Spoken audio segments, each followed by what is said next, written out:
1,000 miles with no shoes, no food, no provisions. They were strong, determined, courageous, resilient, all these characteristics that I wanted to be.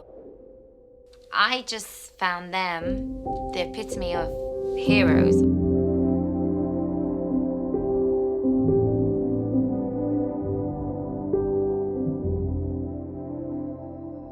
In 1931, these little girls, Molly, Daisy, and Gracie, were forcibly removed from their home and taken to a settlement 1,000 miles away to be assimilated into white society.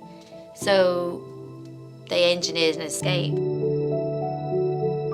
At a similar time to this happening, a fence had been erected to keep the ever-exploding population of rabbits out of pastoral land, and it ran through their home. So Molly knew if she found it, they could follow it. So I was in Australia backpacking, and then I broke my leg, drunk at a festival. My mum and dad came out to visit me, and they saw me spent half their holiday at my bedside.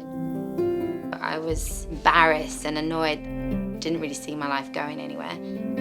All I'd have was books and films for entertainment, and the rabbit-proof fence had just come out. So then I was like, oh wow, this is quite a moving story. I never really called home, I never really emailed. Some reason decided, I had 10 minutes to call home. My brother answered, got my mum, and then mum said, oh, did Nick tell you? And I said, tell me what? And she said, oh, Dad died. Straight away afterwards, I chastised myself. And the last time I saw him, I was in a hospital bed covered in mud. I was 24, all my friends had moved away. I had this plan to circumnavigate Australia, and then I was back home with nothing to do, no ambition, and really lost. I don't know why, but I started to cut myself. When I had that negative energy bubbling up inside, it felt like I was gonna burst, and so it just sort of relinquished any pain. And it didn't last for long, but I had an accident where I ended up in hospital having to have stitches and waste the ambulance time and hospital time. It was like a wake-up call. I thought, Lindsey, you're not like this, you don't need to do this. And then thought about the girls in the book that I just read, thought they traversed 1,000 miles. They did that, then you can cop on to yourself. I'd always wanted to return to Australia to pay homage to the girl's story. For about 8 years, I researched it. No one knew if the fence was still erected. I didn't know if it would be physically possible for me to even do it. Their story had really helped me. And so each year I always thought about it, and it was in the back of my head. And then one year, a couple of years ago, I thought, do you know what? There's no time like now. I had no idea I was going to be able to even get to the start line. I had a trolley, a walking trolley. I aptly named him Trevor, after my dad. The first day was one of the best days of my life. So there was no one around, apart from 2 kangaroos who were munching up the trail, staring at me, wondering what I and Trevor were. And we were right next to the church that Molly and the girls and the rest of the Aboriginal kids who were taken from their home would line up at every morning, and where one morning decided, no, we're not staying here, and ran away. It took me 2 weeks to make the fence, which was about 200 miles. But when I made the fence, oh, wow, it was the most amazing fence I'd ever seen in my life.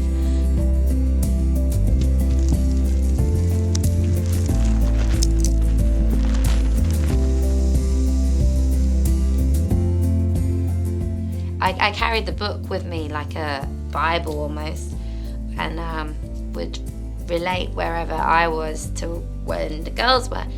And I was the only person for miles. There was no sound pollution or light pollution. This fence is really in the middle of nowhere.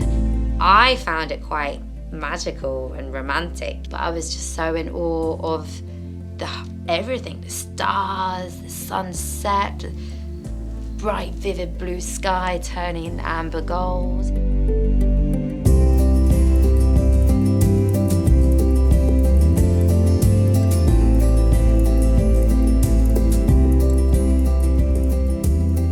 Much of the rabbit-proof fence is no longer maintained, and a lot of it has been taken down, so it's quite tricky to stay on track and very easy to get lost.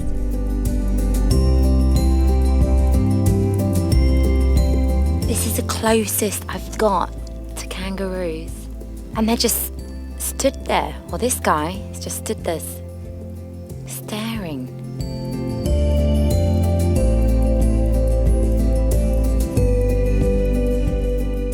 The other day it was emus, and today it is cows who are straight ahead of me and probably thinking that I'm chasing them, but all I want to do is follow my rabbit-proof fence.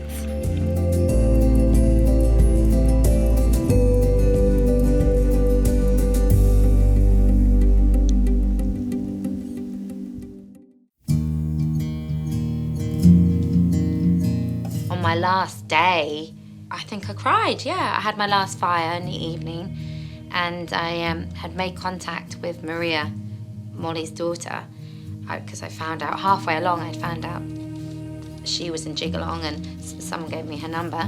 I invited her to join me, and she said she would if she could.